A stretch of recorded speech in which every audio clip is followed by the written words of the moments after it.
아들은 늘 조용했다. 사춘기 한 번 없었고 연애 문제로 속 썩인 적도 없었다. 그 아들이 어느 날 갑자기 결혼하겠다고 집안 식탁에 폭탄처럼 던져놓았을 때 나는 숟가락을 떨어뜨릴 뻔했다. 더 놀라운 건 그 옆에 서 있던 여자가 너무 완벽했다는 것이다. 단정한 흰 코트, 말투는 침착하고 표정에서 흐르는 기품. 마치 TV 의학 드라마에서나 튀어나온 사람 같았다. 3년 만났어요. 싸울 만큼 싸워봤고 헤어졌다가도 다시 붙을 만큼 확인했어요. 아들은 말끝을 밀어붙였다. 엄마, 이 사람 아니면 안 돼. 나는 그 말을 듣고도 기쁨보다 불안이 먼저 올라왔다. 손바닥이 축축해지는 느낌. 이유는 뻔했다. 우리가 감당할 수 없는 집안이었다. 며느리가 의사라던가 그런 거야 축하할 일이다. 문제는 그 집 전체였다. 병원 원장인 아버지, 해외 유학까지 다녀온 어머니, 그리고 멀쩡하게 자리 잡은 형제들. 그 반면 우리 집은 남편과 이혼하며 빚만 남았고 특별한 재산도 없고 단단한 백그라운드도 없다. 상대가 너무 빛나면 우리 쪽은 자연스럽게 그늘이 된다. 결혼은 두 사람만의 문제가 아니라는 걸 나는 뼈저리게 안다. 과거에 내가 겪은 일이기도 했다. 그래서 조심스럽게 말했다. 결혼은 좀 천천히 생각하면 안 될까? 너희 나이도 아직. 그러자 아들이 벌떡 일어나 내 말을 끊었다. 엄마는 왜 우리가 행복해지는 걸 못 믿어? 내가 사랑한다잖아. 사랑으로 되는 게 아니야. 결혼은 현실이야. 현실? 엄마가 현실 얘기할 자격 있어? 그 말에 나는 순간 숨이 턱 막혔다. 아들도 알고 있다. 내가 예전에 집안 차이 때문에 사랑했던 사람과 헤어졌다는 걸. 내가 결혼해서 결국 불행했었다는 걸. 나는 떨리는 목소리로 다시 설득했다. 우리 너무 다른 집안이야. 그쪽 부모님이 널 좋게 보지 않으면 다 허락받았어. 오히려 엄마만 문제야. 단칼에 잘라버리는 말투. 평생 얌전하고 착하기만 했던 아이가 이런 눈빛을 나한테 보일 줄은 몰랐다. 그날 저녁 아들은 끝내 밥도 안 먹고 방으로 들어가 문을 쾅 닫았다. 집안에 울리는 그 둔탁한 소리가 마치 엄마는 우리 사랑을 망치려 한다는 선언처럼 들렸다. 그날 밤 나는 한숨도 자지 못했다. 아들의 선택을 반대하고 싶은 마음보다 혹시라도 그 집안이 우리 아들을 낮춰볼까봐 그게 더 두려웠다. 사람은 겉으론 괜찮은 척해도 속으로는 격이 다르다고 생각하기 마련이다. 내가 그걸 누구보다 잘 안다. 내 첫사랑이 그랬고 나도 그 앞에서 무너졌던 사람이었으니까. 결국 다음 날 나는 마음을 정했다. 며느리 될 아이가 일한다는 병원으로 직접 찾아가 보기로. 이건 결혼을 막기 위한 행동이 아니었다. 아들이 어떤 세계로 들어가려는지, 그 아이가 어떤 사람인지, 그리고 정말 우리 집과 잘 어울릴 만한 사람인지 확인할 필요가 있었다. 하지만 그 병원에서 나는 상상조차 못했던 장면을 보게 된다. 아들의 예비 신부가 쓰러진 남자 위에서 필사적으로 심폐소생술을 하고 있었고 사람들이 웅성이는 가운데 나는 숨조차 제대로 쉬지 못했다. 그리고 들것에 실려가는 남자의 얼굴을 보는 순간 심장이 멎는 것 같은 충격이 나를 덮쳤다. 그 사람. 내가 평생 한 번도 제대로 잊지 못했던 그리고 다시는 마주칠 일 없을 거라 생각했던 그 사람의 얼굴이었다.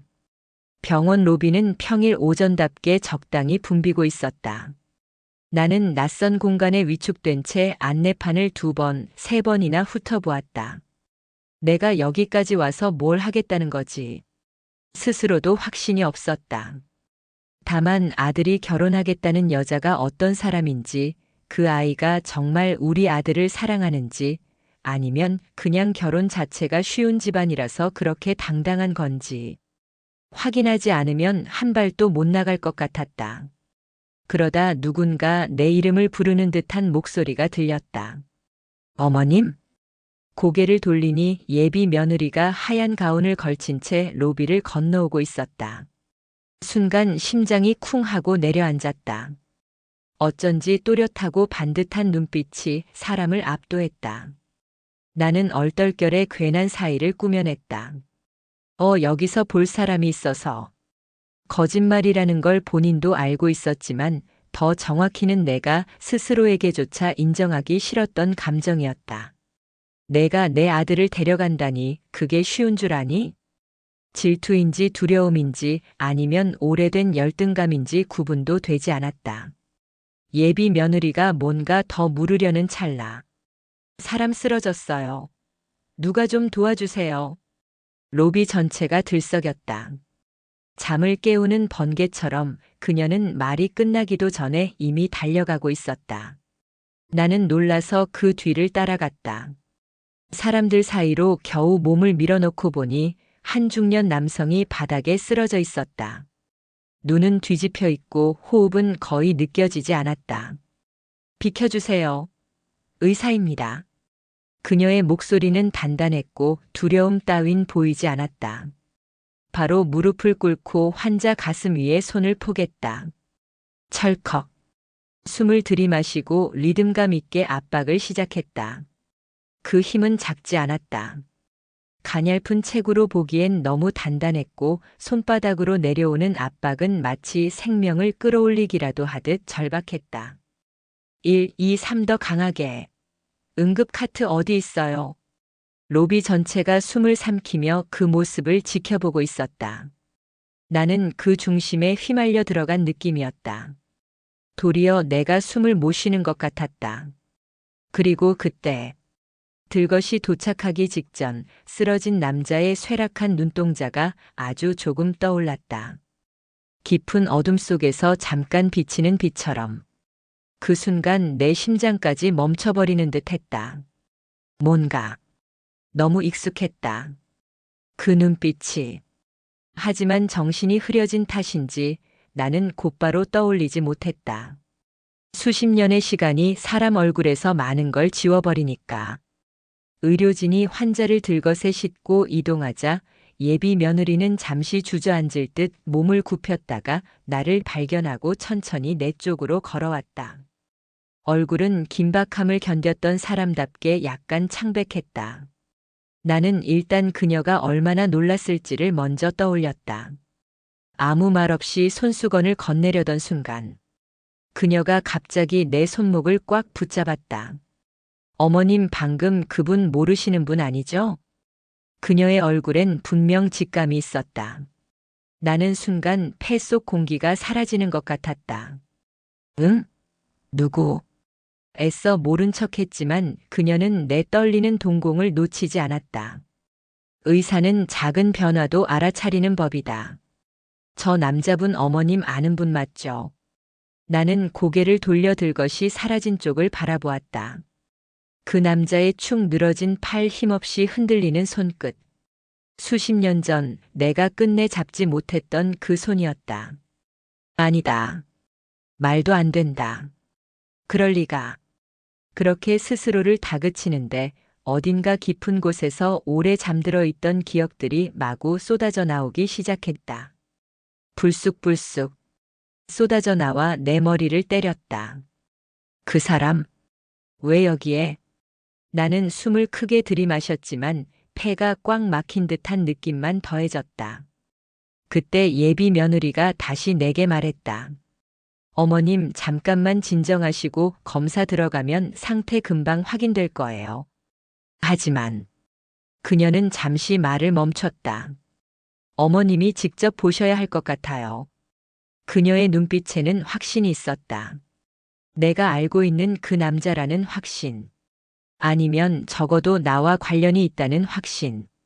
그리고 그 순간 마침내 생각을 부정할 수 없게 만드는 얼굴 한 조각이 떠올랐다. 눈, 인매, 미간에 자리 잡은 아주 사소한 주름까지. 나는 손바닥으로 입을 틀어쥐었다. 종아리가 후들거릴 정도로 충격이 밀려왔으니까. 그가 왜 여기 있는가? 어떻게 이 병원에서 예비 며느리 앞에서 쓰러진 것인가? 그리고 왜 하필 이 순간 내가 병원에 와 있었던 것인가?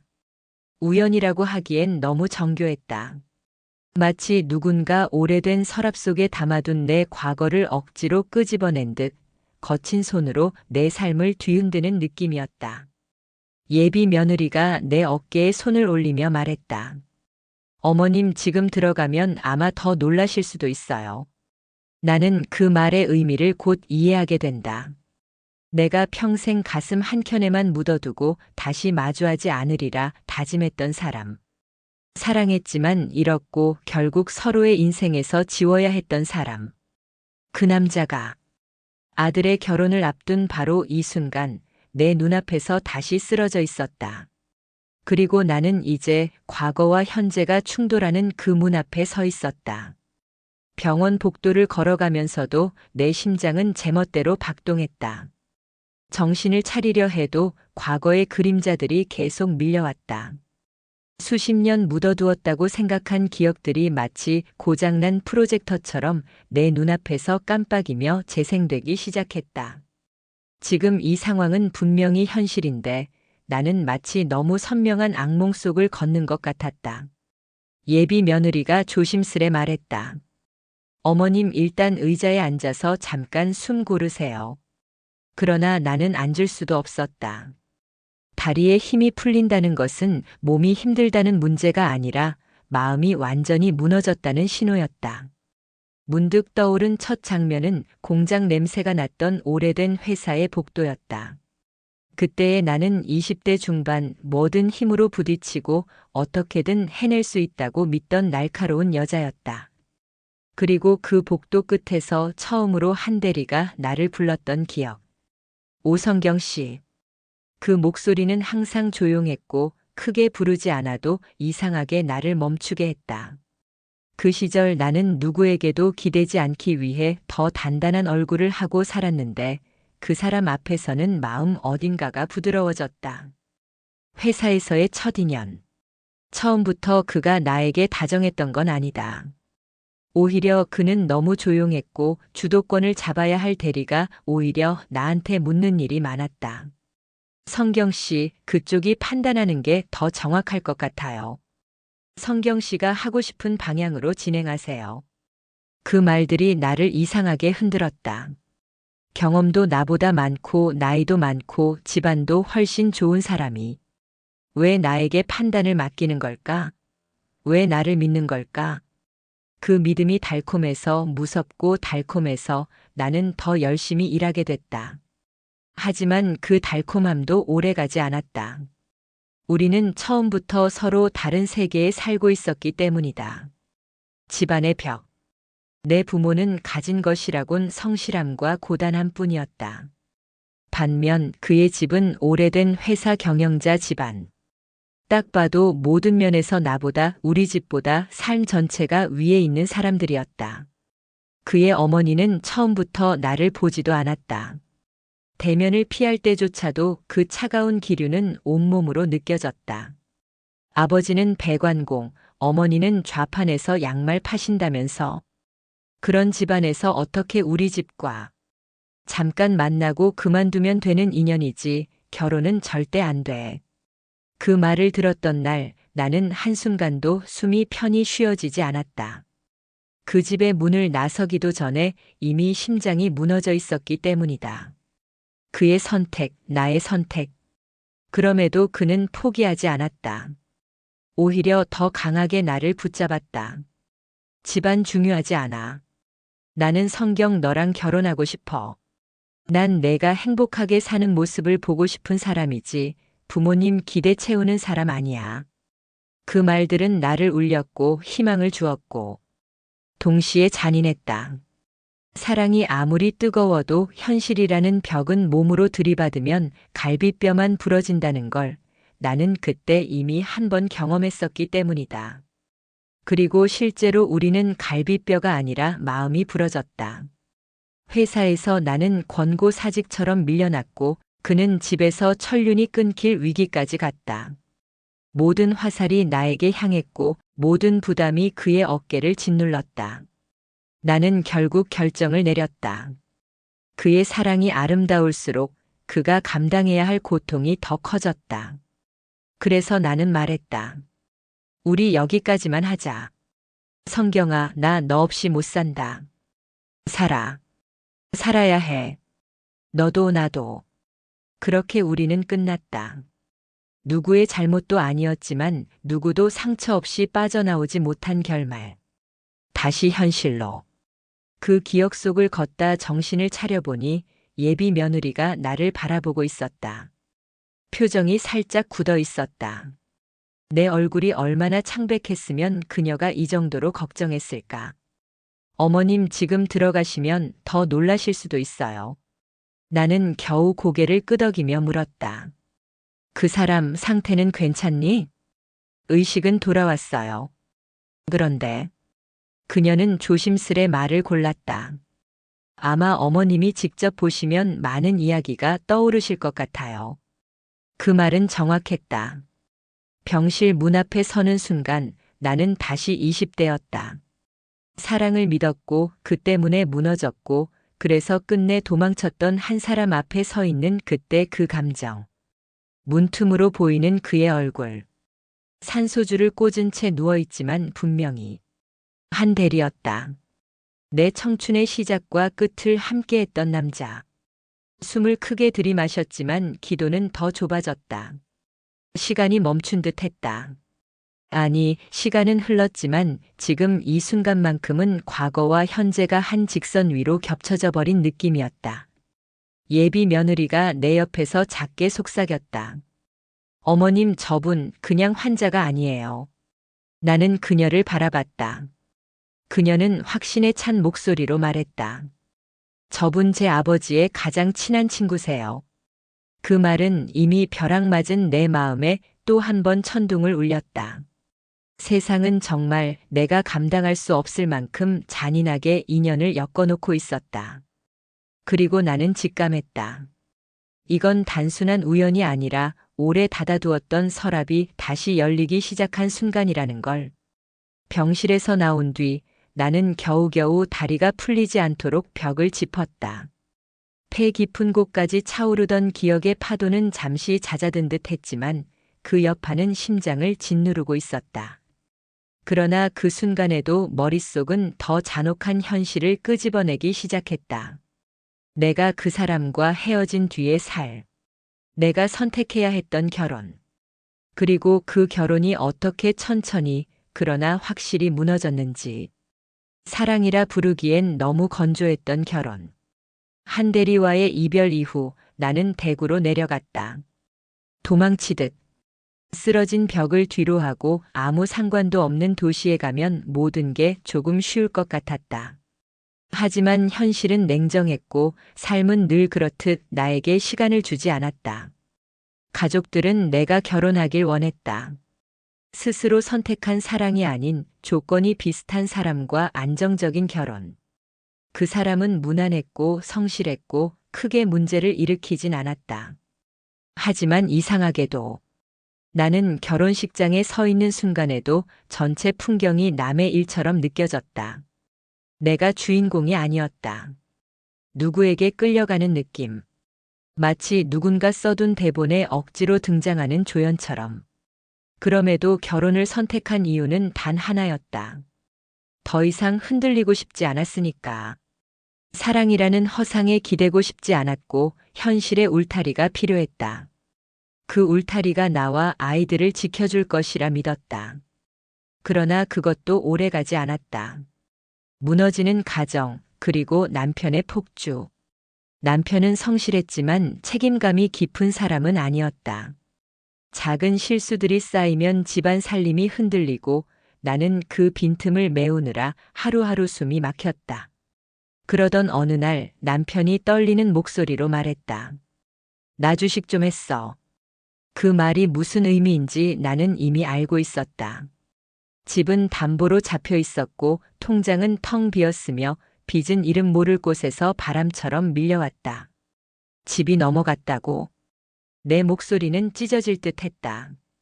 남편은 작게 고개를 끄덕였다. 미안해, 근데 당신이 일하는 건 싫어. 뭐라고? 남들이 뭐라고 하겠어?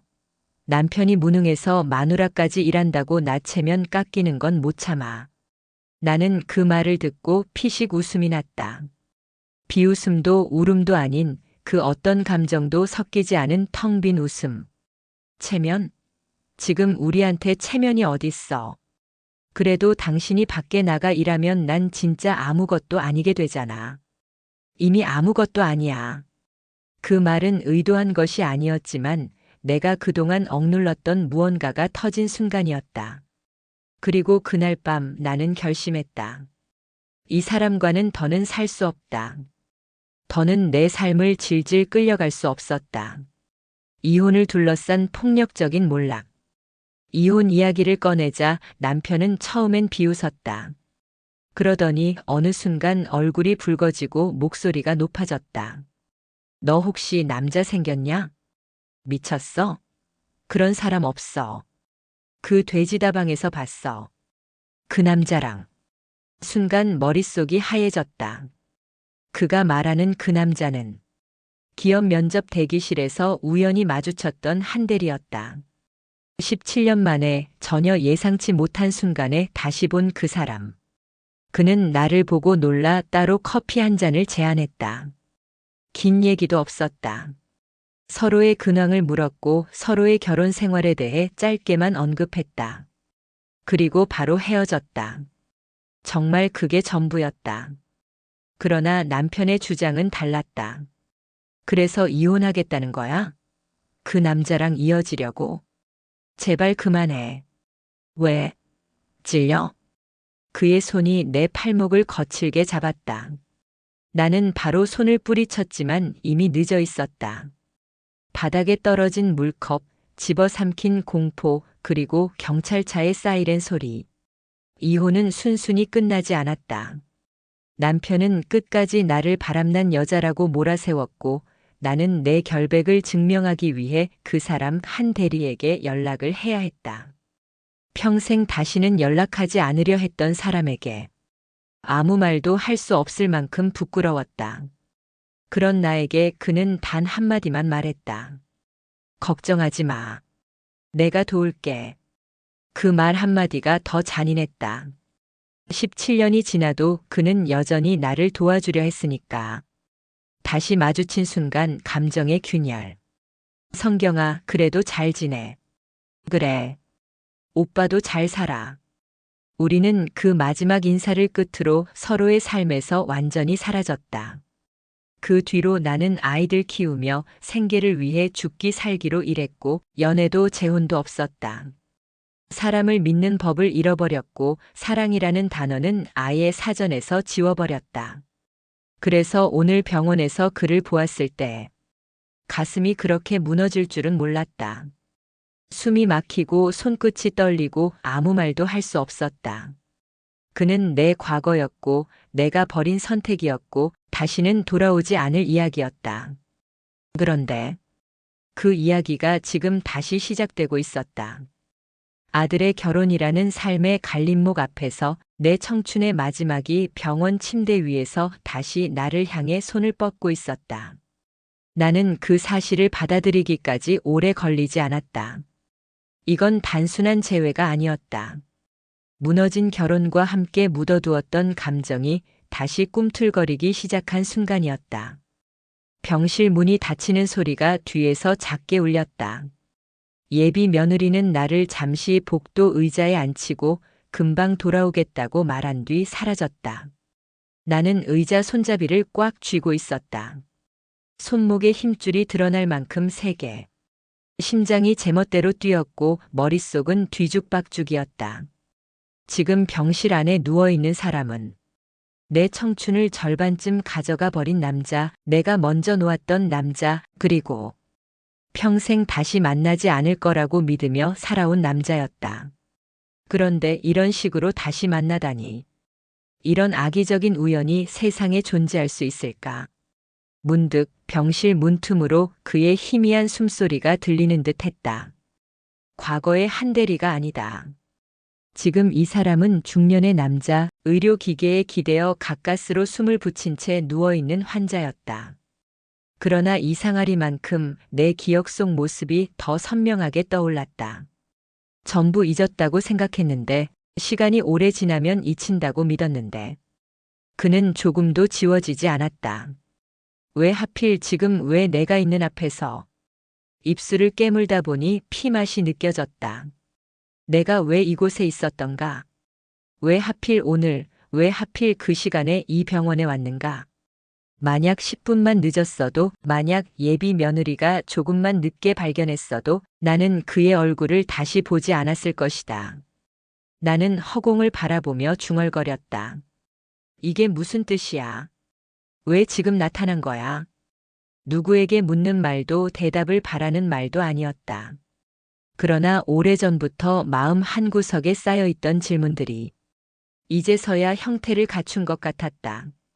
나는 그 사람의 삶을 전혀 알지 못했다.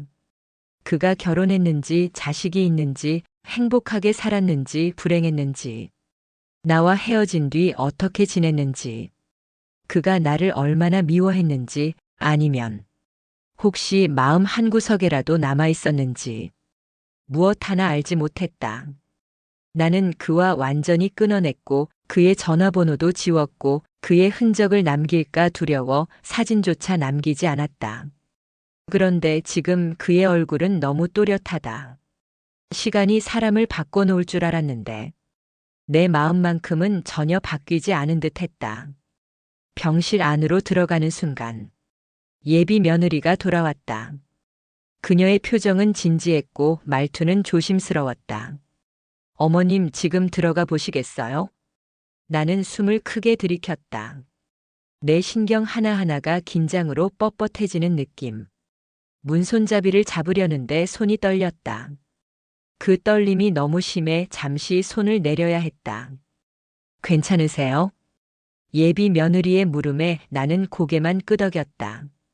문을 밀자 하얀 병실 특유의 소독약 냄새가 공기처럼 스며들었다.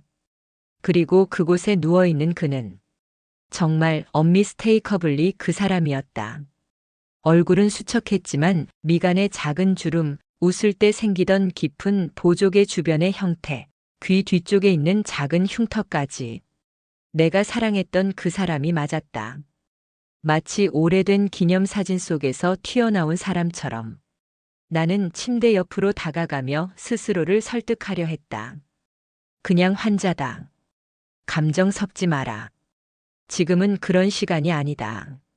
하지만 가까이 다가갈수록 심장이 내 의지와 다르게 뛰기 시작했다.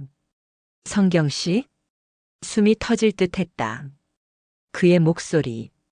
눈을 떠보며 나를 알아보려 하는 그 힘없는 눈빛. 나는 본능처럼 뒤로 한 걸음 물러났다. 기억하네. 오랜만이네. 그 말이 끝나는 순간 내 마음 깊은 곳에서 봉인처럼 눌러두었던 무언가가 천천히 그러나 확실히 깨지고 있었다. 서로의 안부를 묻기엔 너무 뒤늦은 재회. 나는 간신히 목소리를 짜냈다. 왜 여기 있는 건데? 나도 모르겠네. 원래는 여기가 아닌 병원으로 가려 했는데. 그는 기침을 참으며 말을 이었다. 갑자기 숨이 안 쉬어지더라고. 그래서 여기로 오게 됐어. 왜 하필 이 병원인가? 왜 하필 예비 며느리가 근무하는 곳인가? 왜 하필 내가 온 날인가? 너무 많은 왜가 동시에 터져 나오고 있었다. 그는 천천히 나를 바라봤다.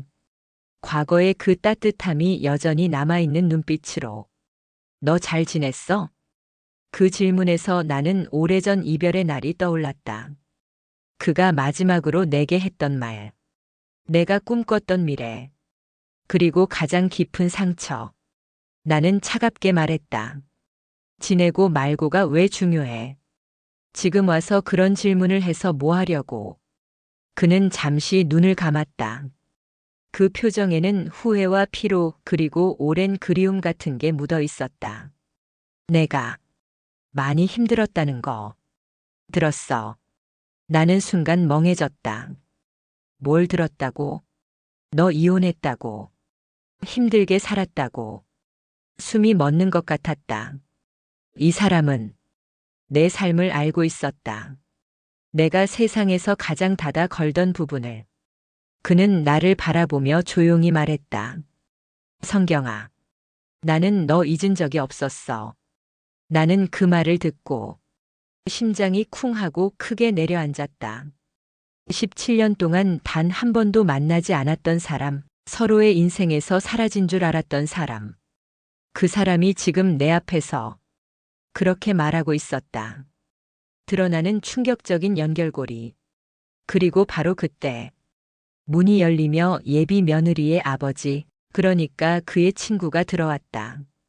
그리고 믿기 어려운 말이 이어졌다. 성경 씨, 이 사람 당신 이야기 오래전부터 지우지 못하더군요.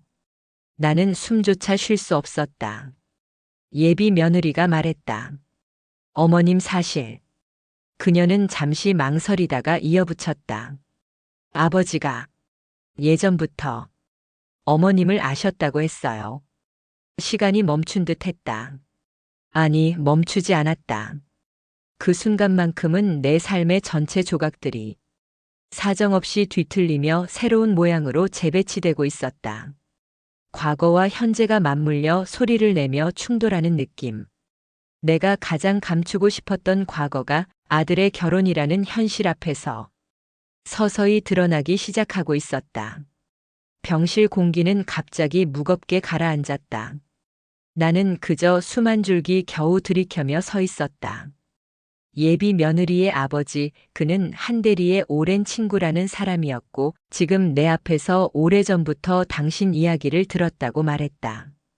그 말은 마치 내가 꽁꽁 숨겨둔 과거를 누군가 훤히 들여다보고 있었던 것 같은 불쾌함과 그리고 동시에 설명할 수 없는 찌릿한 감정을 동시에 불러일으켰다. 나는 속삭였다. 그게 무슨 말씀이세요? 그 남자는 잠시 내 눈을 피했다. 그리고 깊은 숨을 내쉬며 조심스레 입을 열었다. 한 번도 잊지 못하더군요.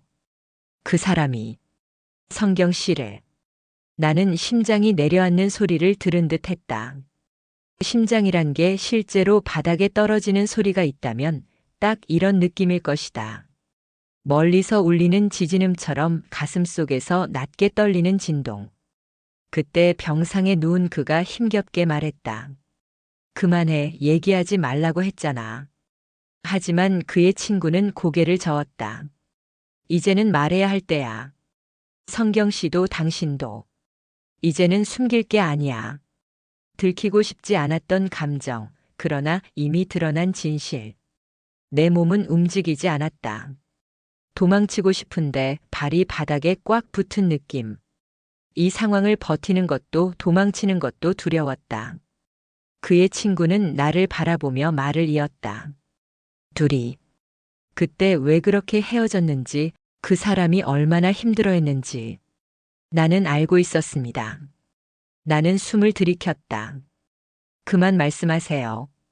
하지만 그는 멈추지 않았다. 성경 씨 찾아다닌 것도, 성경 씨가 어떤 삶을 살고 있는지 몰래 지켜본 것도 나는 전부 알고 있었어요. 순간 나는 머리가 텅 비어버렸다. 뇌가 기능을 멈춘 것처럼. 그의 입에서 나온 말이 아니라 친구의 입에서 나온 말이라는 게 오히려 더 현실적으로 느껴졌다. 그리고 그게 더 무서웠다. 나는 화가 치밀어 올라 목소리를 높였다. 그럼 17년 동안 저를 지켜보기라도 했단 거예요? 그의 친구는 다급히 손을 내저었다. 아니요, 그런 의미가 아니라 그 사람이 늘 당신을 걱정했어요. 그 이상도 이하도 아닙니다. 걱정? 나를? 그건 잔인했다. 내 삶이 무너져갈 때, 이혼을 결정할 때, 남편에게 오해받고 질책받고 세상에서 가장 외로운 여자가 되었을 때, 그가 나를 걱정하고 있었다고. 찾아오지도 않았으면서, 잡지도 않았으면서, 그냥 지켜보기만 했다는 말인가? 나는 차갑게 웃음이 나왔다. 이해할 수 없는 복잡한 감정이 뒤섞여. 그걸 이제 말한다고 뭐가 달라져요? 17년이에요. 이미 지난 일이에요. 병상에 누워있던 그가 힘겹게 고개를 돌렸다. 그 눈빛은 여전히 나를 정확히 바라보고 있었다. 지나간 일이 아니야, 성경아. 그 말 한마디가 내 가슴에 오래 묻혀있던 감정을 찔러 깨뜨렸다. 그가 숨겨온 이야기. 너, 그때 왜 그런 선택을 했는지. 나는 이제 알았어.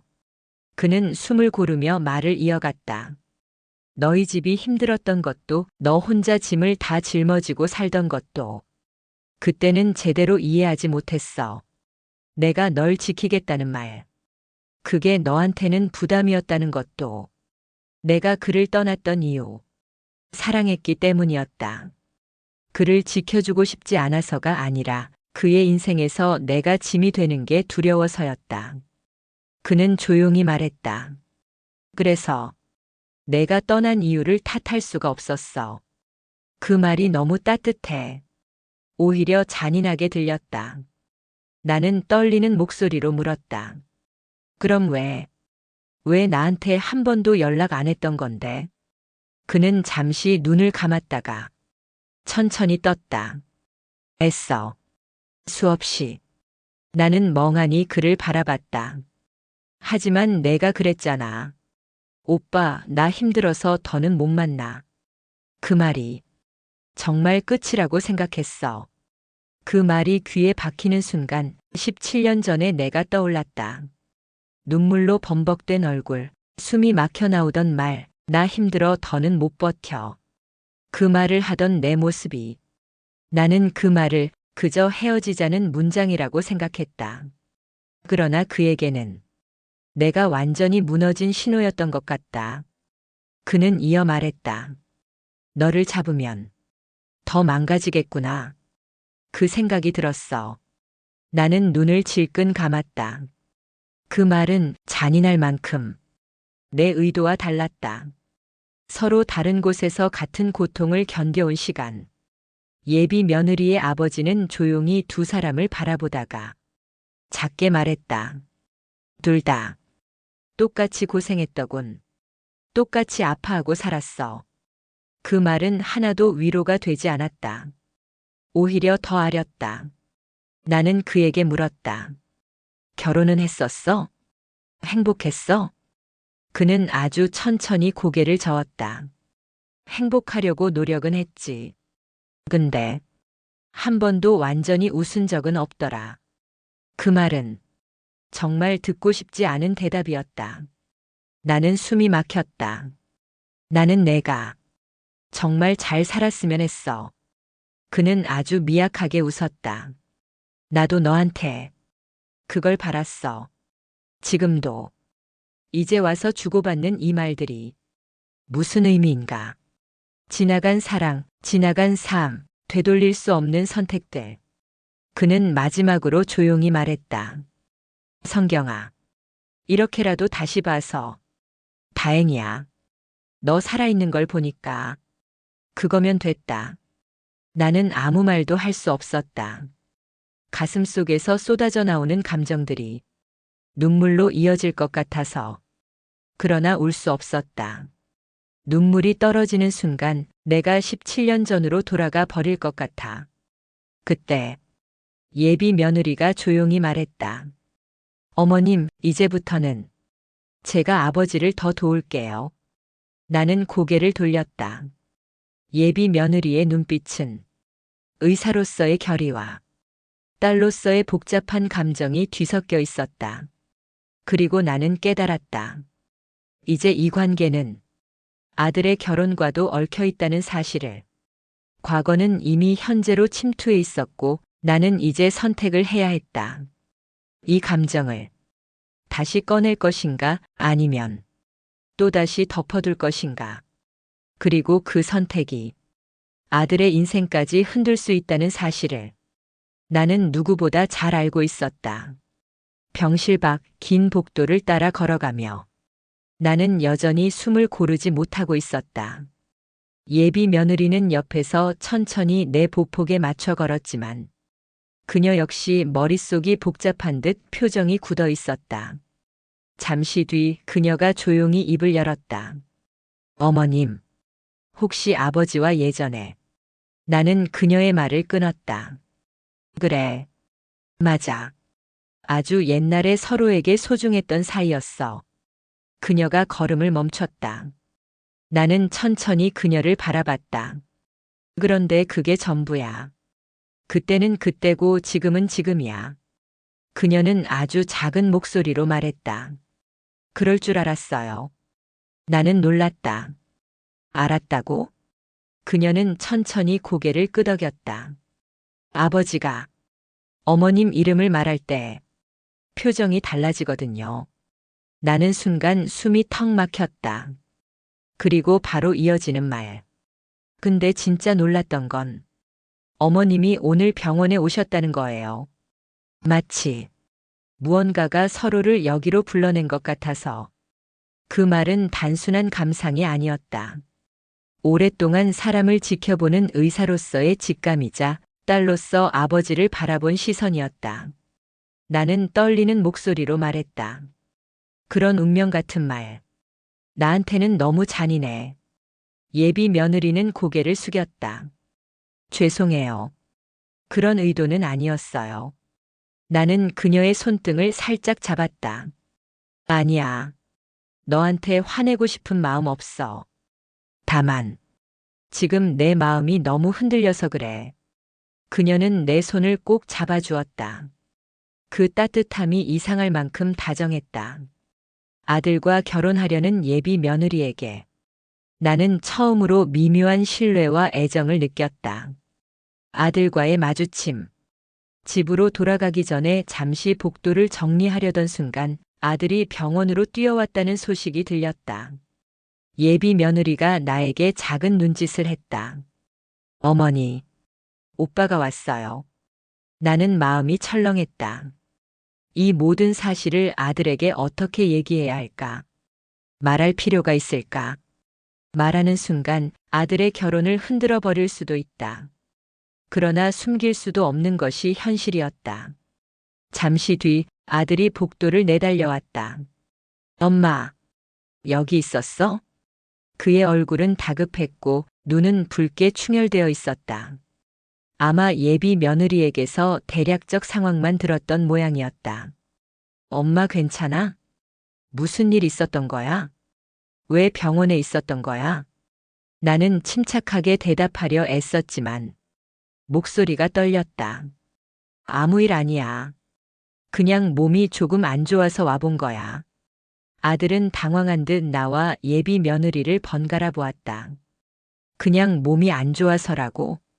그런데 왜 며칠째 연락도 잘 안 되고? 그 순간 예비 며느리가 끼어들었다.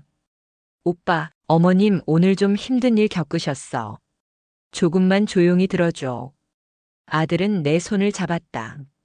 엄마 무슨 일 있어? 말해줘. 나는 아들을 바라보았다. 한순간 정말 모든 걸 털어놓고 싶었다. 너의 아빠와 결혼하기 전에 내가 얼마나 사랑했던 사람이 있었는지, 그 사람이 지금 이 병원에 누워있다는 사실, 그리고 그 사람이 내 미래 아내의 아버지의 가장 친한 친구라는 것까지. 그러나 입은 열리지 않았다. 나는 단호하게 말했다. 아무 말도 하지 말아줘. 그냥 시간이 필요해. 아들은 더 묻고 싶어 했지만 내 표정에서 더 이상 캐물어선 안 된다는 걸 읽은 듯 조용히 내 손을 꼭 잡았다. 다시 병실 앞 마지막 선택의 순간. 아들과 예비 며느리가 잠시 멀어진 뒤 나는 조용히 병실로 돌아왔다. 문 앞에 서니 내 심장은 여전히 불규칙하게 뛰었다. 이 문을 열면 나는 다시 과거와 마주해야 한다. 문을 열지 않으면 과거는 여기서 끝난다. 하지만 정말 끝날까? 나는 아주 천천히 문을 밀었다. 병실 안은 여전히 조용했고 그는 눈을 감은 채 누워 있었다. 그의 얼굴을 바라보는 동안 나는 문득 깨달았다. 이 사람을 다시 사랑할 생각은 없다. 그럴 여유도 그럴 용기도 없다. 그리고 그럴 권리도 없다. 그러나 한 가지만은 진심이었다. 나는 그에게서 도망치고 싶지 않았다. 지금만큼은. 그때 그는 천천히 눈을 떴다. 왔구나. 나는 고개를 끄덕였다. 그는 미약하게 웃었다. 성경아, 오늘 와서 정말 고맙다. 나는 천천히 다가가 침대 옆 의자에 앉았다. 너무 많이 힘들게 했지? 그의 목소리는 거의 속삭임에 가까웠다. 나는 고개를 저었다. 아니야. 우리가 서로를 힘들게 한 거야. 어느 한쪽의 잘못이 아니었어. 그는 눈을 감았다가 다시 떴다. 그래도 이렇게 다시 보게 될 줄은 몰랐네. 나는 조용히 숨을 내쉬었다. 나도 몰랐어. 정말 몰랐어. 둘 사이에 잠시 정적이 흘렀다. 그리고 나는 마침내 마음속 결심을 입 밖으로 꺼냈다. 이제 서로의 삶을 다시 흔들지 말자. 지금 내 아들, 너의 친구 딸과 결혼하려고 해. 우리가 복잡하게 얽히면 그 아이들한테 상처야. 그는 눈을 크게 떴다. 그 말이 그를 가장 아프게 했던 듯 했다. 그래. 맞아. 우리는 이제 서로의 삶에 발을 걸면 안 되는 사이야. 나는 고개를 끄덕였다. 그래도 아프면 말해. 힘들면 말하고. 적어도 친구처럼 지낼 순 있잖아. 그는 미소를 지었다. 오랜 시간 지친 사람에게서 나오는 진심 어린 미소였다. 그래. 친구 그거면 충분하다. 그 한마디가 내 마음속의 모든 억눌린 감정들을 아주 천천히 풀어줬다. 새로운 결말. 병실 밖으로 나오며 나는 복도를 바라보았다. 과거는 끝났고 현재는 진행 중이며 미래는 이제 아이들의 몫이다. 나는 앞으로 걸음을 내디뎠다. 예비 며느리가 멀리서 다가오며 말했다. 어머님. 나는 그녀의 손을 잡았다. 고맙다. 그리고 잘 부탁한다. 그녀의 눈이 약간 젖었다. 네, 어머님. 그 순간 내 마음 한구석에서 17년 전 끝나지 못한 이야기의 마지막 페이지가 조용히 덮였다. 그리고 아들의 새로운 이야기가 그 자리에서 새롭게 시작되고 있었다.